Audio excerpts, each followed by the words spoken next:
vamos continuar. Bom, gente, só mais uma coisa. Alguma dúvida, alguma pergunta aí, quando tava fora? Se alguém quiser, só meter um oi aí que a gente responde. Vamos lá.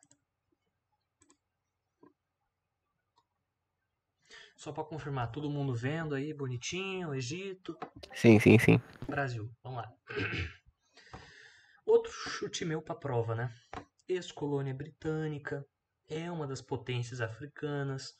Hoje, né, por causa do conflito árabe-palestino, árabe-palestino, árabe-israelense ou palestino-israel, enfim, tá do lado, né? Teve já conflitos com Israel. É um país muito dependente aqui, ó, do Rio Nilo. Grande parte da população e da produção agrícola se localiza aos entornos do Rio Nilo. E vale lembrar, gente, o Egito é um desertão. O Nilo que salva essa porra, correto? Ok. No interior, ou seja, nessas regiões aqui interioranas, no meio do deserto, são regiões de planaltos e também depressões, claro. Onde se localizam as reservas minerais, a Península de Sinai também tem reservas minerais. É aquela coisa, gente. O Rio Nilo é o quê? É uma área de depósito de sedimentos. Tranquilo. Então, porra, no meio do deserto, não tem erosão, não tem sedimentação, senão pelo vento, né? Ou seja, as rochas, elas se mantêm por mais tempo. Se elas se mantêm por mais tempo, a chance de você achar minerais metálicos é muito maior. Porque qual é a diferença do solo de terra roxa brasileiro e de um bloco de ferro? Simples. O solo terra roxa brasileiro é o ferro que sofreu erosão. Basicamente. Não só ferro, né? Outros minerais. Mas basicamente. Então, por isso, essas reservas minerais estão mais no interior do Egito. O outro nome, né? Não consigo ler. O Murabaki. Vargas egípcio. Mesma história. O Egito, ele tem uma influência, ele tem uma questão muito importante, que é o canal de Suez. Essa regiãozinha aqui, gente, que liga o mar Mediterrâneo com o mar Vermelho.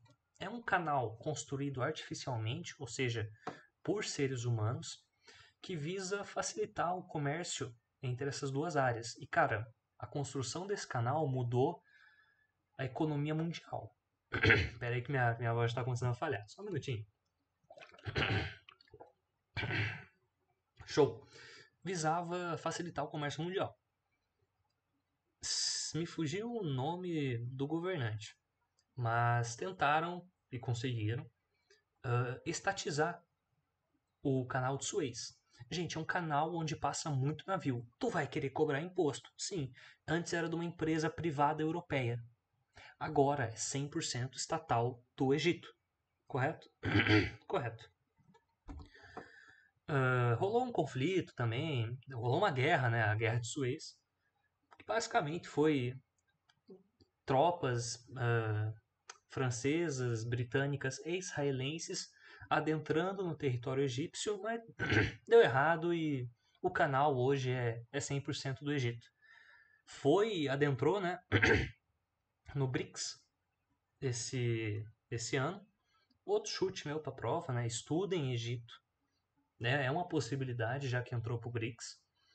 BRICS mais agora, né? E assim, aliado ocidental, mais ou menos, mas é aquela coisa. Falar que o Egito é um país rival do Ocidente, como é, por exemplo, o Irã, não está certo. O Egito reconhece Israel, por exemplo, como um Estado. Óbvio, agora com essa guerra aí palestina, a situação está meio tensa. O Egito, sendo um país islâmico, é claro que, enfim, gera conflitos, gera atrito. Então, assim, aliado ocidental, dependendo do ano, dependendo do caso, tudo bem. Hoje já é algo mais complicado de se conversar. Mas, enfim, resumaço aí do Egito. Aqui, economia egípcia, né?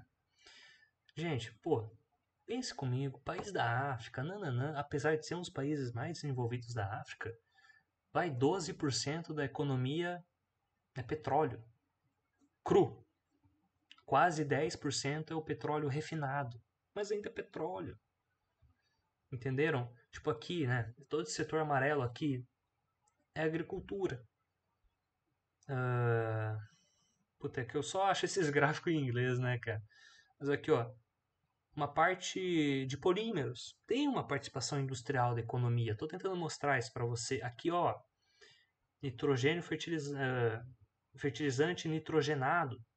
Tem uma produção industrial, o Egito. Mas é claro, os setores primários ainda têm uma importância enorme para a economia do país.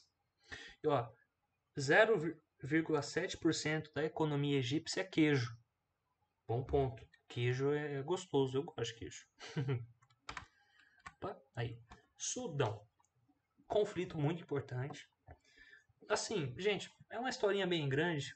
Eu acho que não vale a pena adentrar muito nela. Tanto porque a prova não vai fazer isso.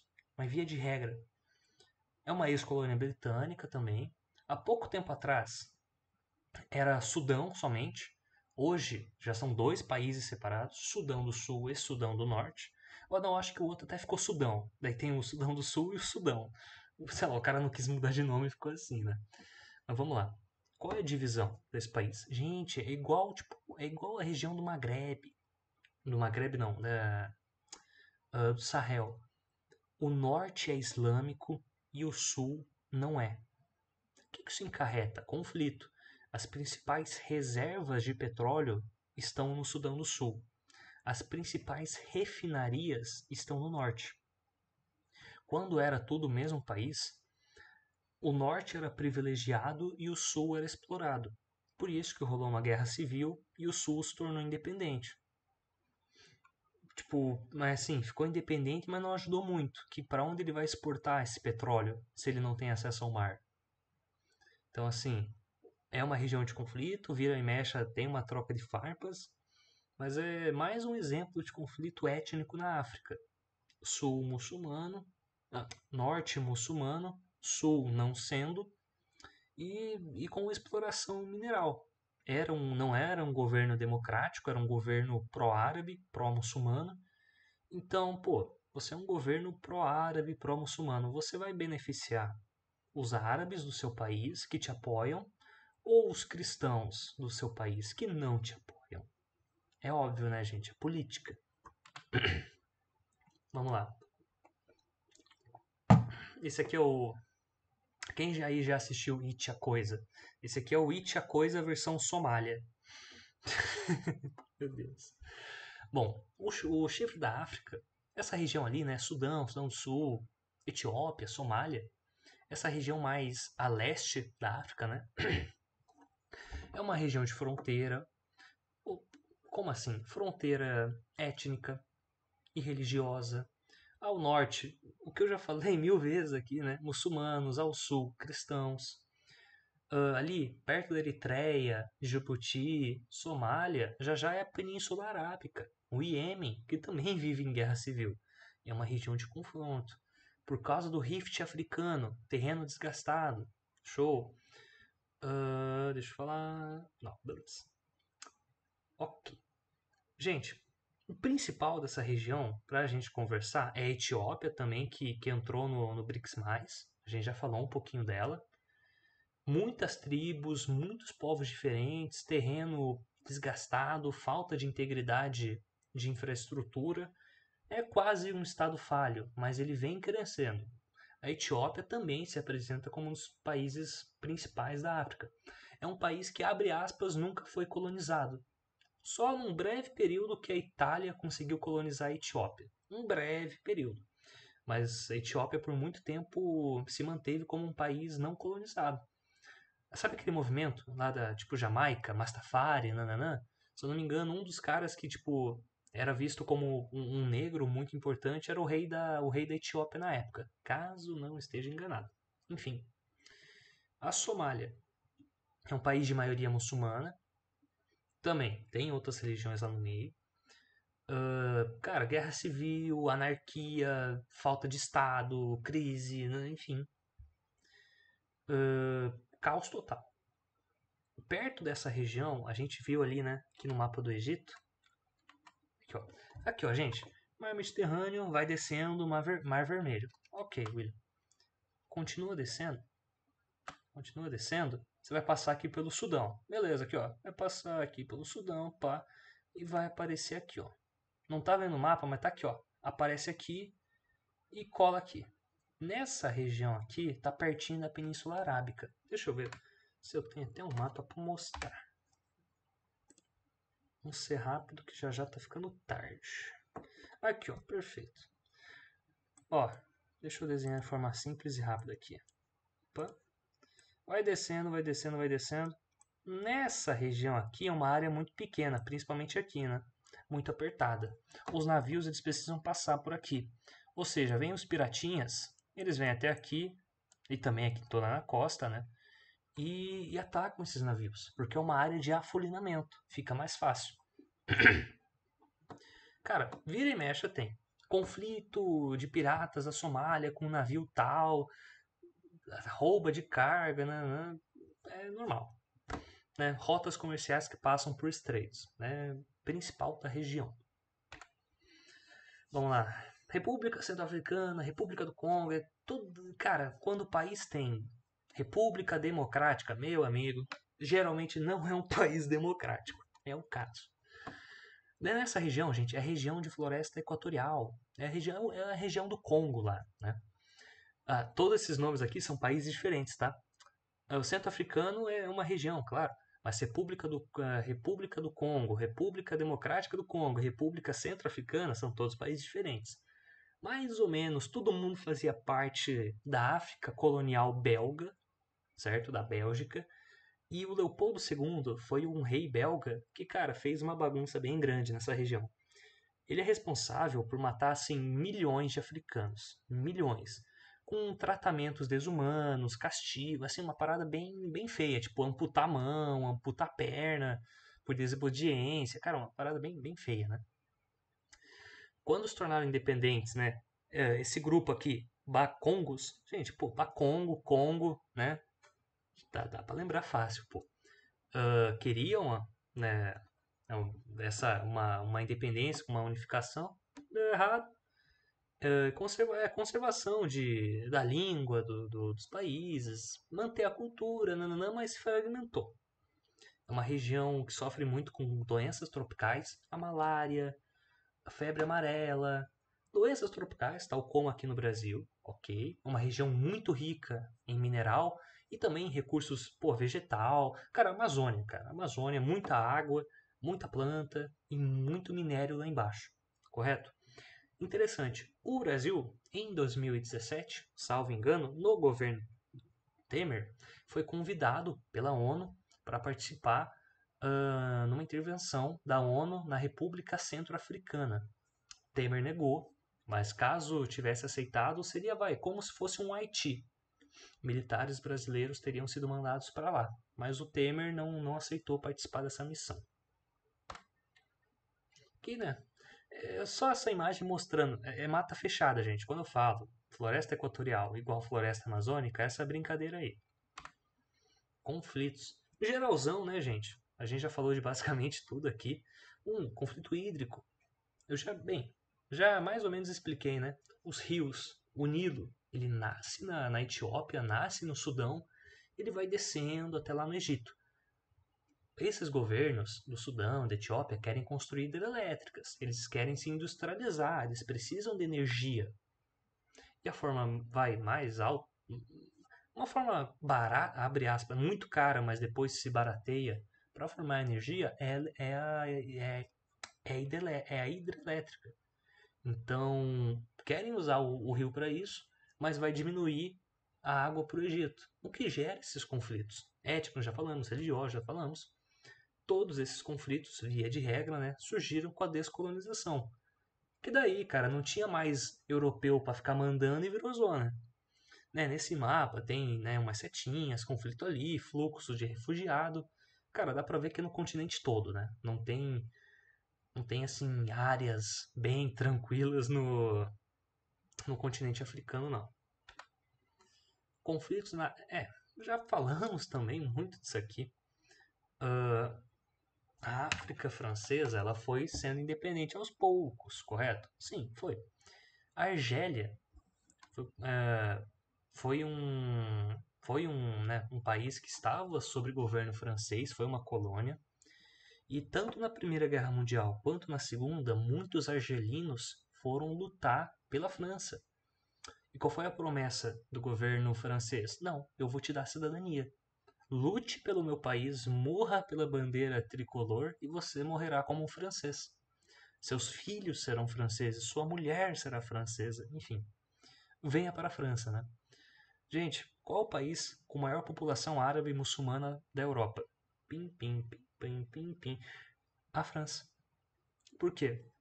Muito por causa dessa política. Tanto que hoje, sempre que vem um atentado ou uma manifestação que acaba em desgraça, conflitos entre cristãos e árabes, discriminação, aonde ocorre? Cara, é França. França, ela tá num período bem tenso da sua política por causa muitos imigrantes, não por causa que os imigrantes causam essa bagunça, claro, né?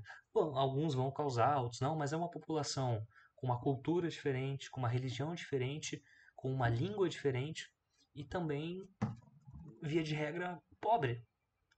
E isso causa conflito. Normal, uma população pobre tende, porra, a roubar para comer, esperado, o que vai gerar conflito. Muito comum da França, porque o resto, né, o pós-imperialismo, a gente já conversou sobre todos os pontos aqui, né? A emancipação da Argélia, né, essas emancipações foram graduais. Não foi lá a França e meteu lá o dedo e falou independência. Não, foi gradual, porque a França não queria perder os seus benefícios econômicos na região. É esperado, ocorreu isso em toda a África. Portugal, cara, rolou duas guerras enormes que Portugal estava envolvido para não deixar que Angola e Moçambique se tornarem independentes, correto? Não foi nada fácil. Porque é pobre. É uma boa, né? Eu criei esse termo, neocolonialismo. O neocolonialismo é lá no século XIX, né? Que depois dos europeus perderem as colônias na América, eles foram para a África. Esse é o neocolonialismo. Agora, o neo é aquela parada de influência econômica, soft power, que a gente já conversou. Não, tipo aí, deixa eu extrair aqui o urânio no teu país, eu te dou um benefício, eu te dou nananã.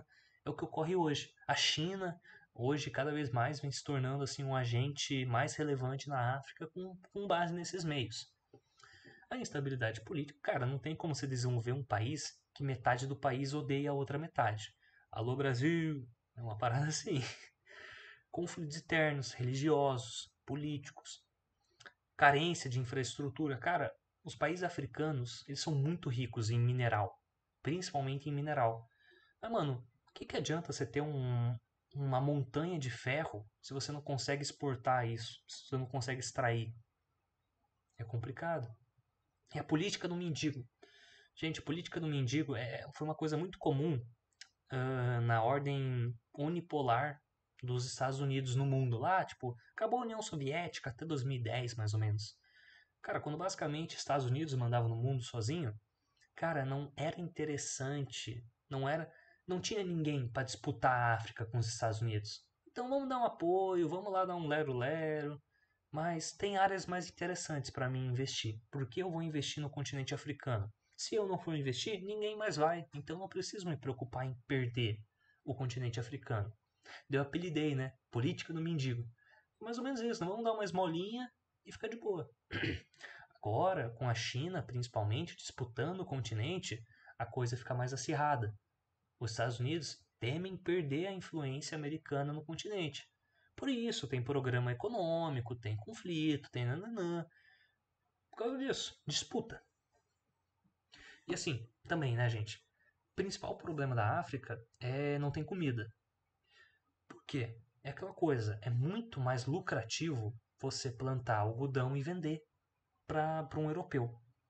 É muito mais lucrativo. E também para um chinês, tá? A China também não se interessa que, sei lá, a Tanzânia plante feijão. Não, se foda, planta algodão e vende para mim. Fato. Pô, não se produz alimento. O que se produz não é suficiente. Vai rolar fome. Porque é o que ocorre no Brasil, né, gente? É muito mais interessante você vender comida para fora do que para dentro. por causa da diferença cambial, nananã. Pô, você é um agricultor brasileiro, você vende toneladas de carne de boi para a China por ano. Mano, os chineses compram em dólar. Você brasileiro que vai comprar do cara, tu vai estar comprando em real. Vale muito mais a pena pro produtor vender em dólar, porra. Por causa disso. Que o Brasil tem uma produção de comida bizarra, enorme. Mas por que o brasileiro passa fome? Por causa disso. Vale mais a pena vender para fora. Ah, então o produtor é ruim, só pensa no lucro? Porra, gente. O que o cara usa para plantar também vem de fora. Então, pro cara também é caro, porque comprar de fora é uma porra, né? Que o governo brasileiro gosta de cobrar 99% de imposto em tudo, né? Então, né? Ah, o William está defendendo o latifundiário? Não, né? É uma merda pra todo mundo, né? Que bom fosse se o real valesse $1, né? Mas não é o caso. Influência. Gente, esse mapa aqui é antes da Primeira Guerra, tá? Por isso a Alemanha ainda tem colônia. Na Segunda Guerra, a Alemanha não tinha colônias, tá? A Alemanha perdeu todas as suas colônias com o término da Primeira Guerra Mundial. A influência europeia no continente africano começou desde o périplo africano, que foi aquela parada lá dos portugueses de cruzar o continente, já fundando feitorias, já cristianizando o Reino do Congo.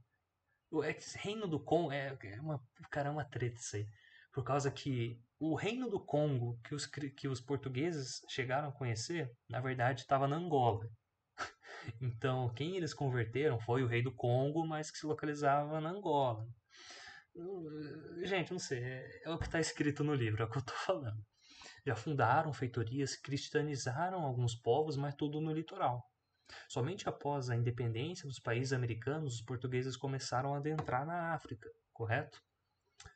A Conferência de Berlim, já expliquei que foi uma conferência entre países europeus para cortar a África em pedaços. Esse é o caso, né? Após, né, a Primeira Guerra Mundial, pouca coisa se alterou. Mas após a Segunda, que todos os países da Europa foram destruídos pela guerra, as independências da África começaram a acontecer. Por causa que, cara, era muito caro manter essas colônias. Tem até hoje algumas pessoas que falam, né?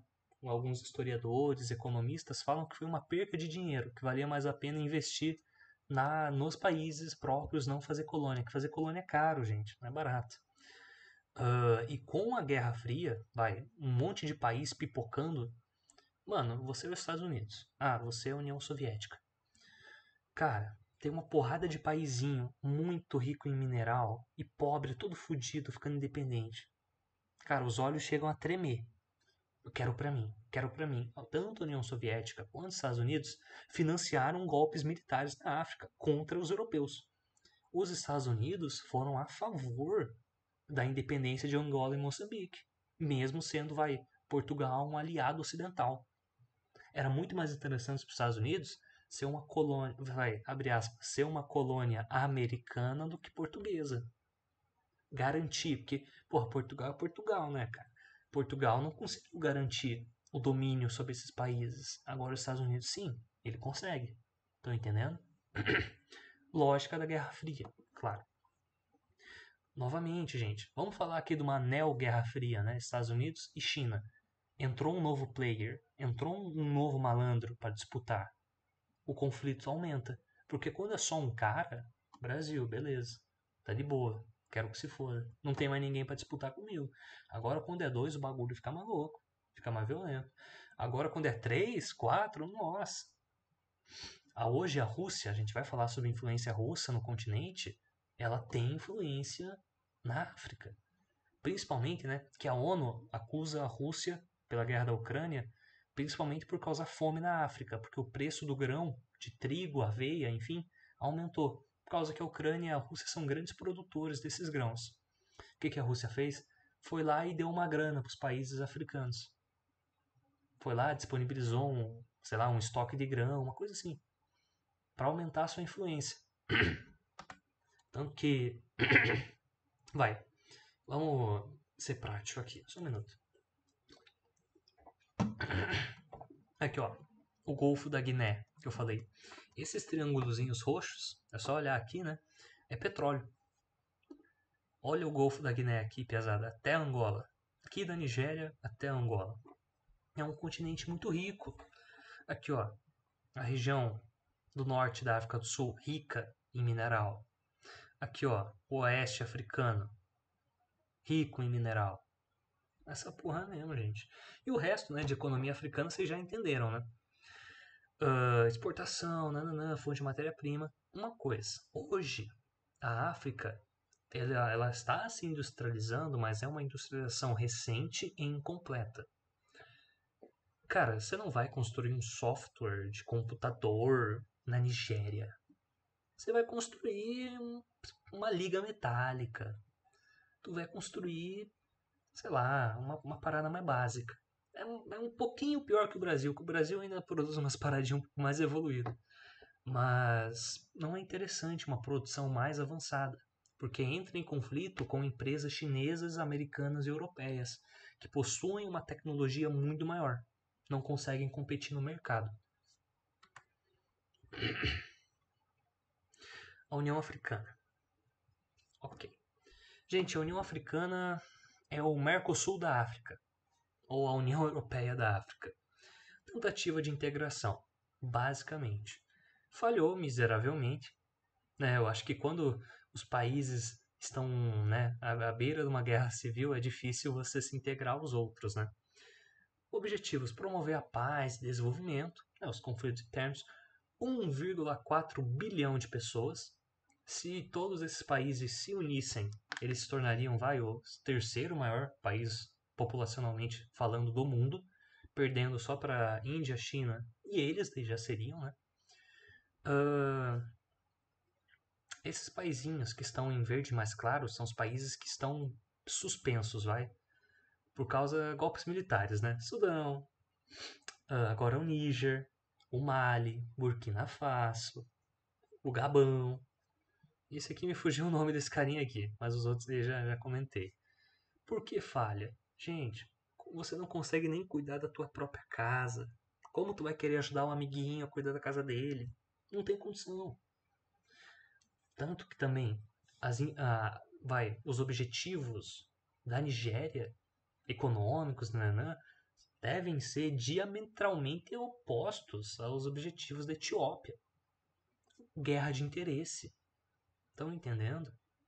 Pô, é aquela coisa. Querem promover a paz e desenvolvimento. Mas como você vai fazer isso, amigão? É complicadíssimo. São religiões diferentes, culturas diferentes. Pô, Mercosul, beleza, a gente não fala espanhol. Mas todo mundo aqui, pô, é meio parecido, todo mundo é meio mais ou menos estável. União Europeia, pô, todo mundo é branquelo, todo mundo é mais ou menos rico, todo mundo tá pertinho do outro. A África já é um continente bem maior.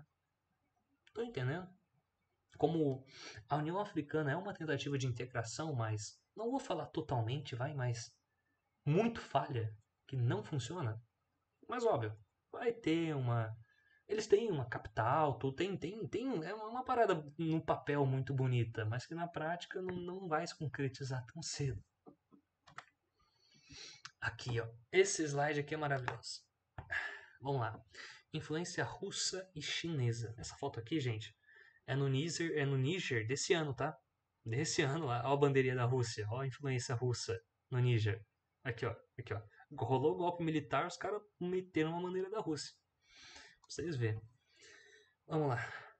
BRICS+, né? A adesão da Etiópia, do Egito, no BRICS, influencia isso da China e dos países orientais, né?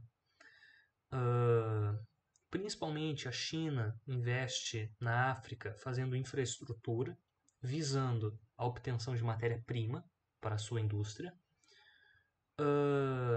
Após o fim da União Soviética, o grande arqui-inimigo dos Estados Unidos sumiu. Não tinha mais ninguém para disputar a África.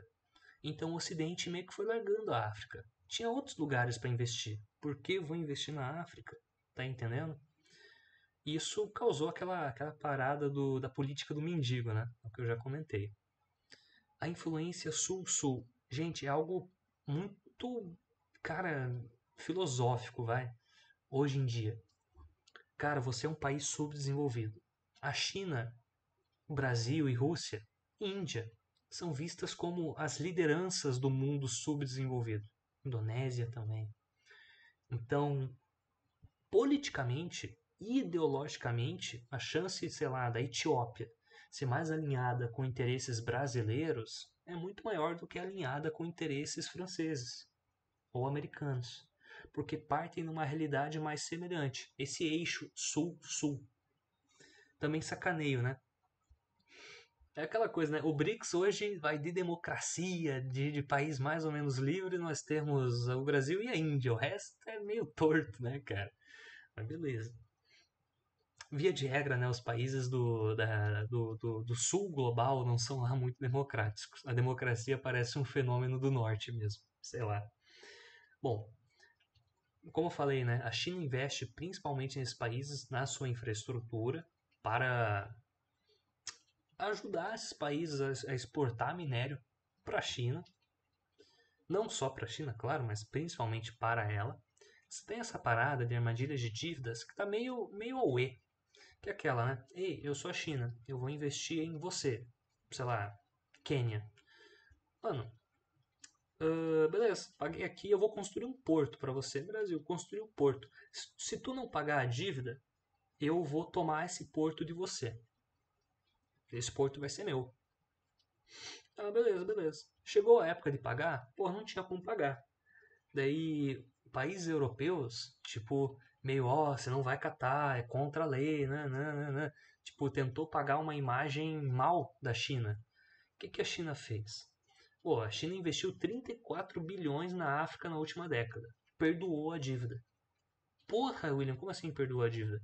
Perdoou a dívida. Ah, a China é um país bom, de pessoas legais. Não, gente.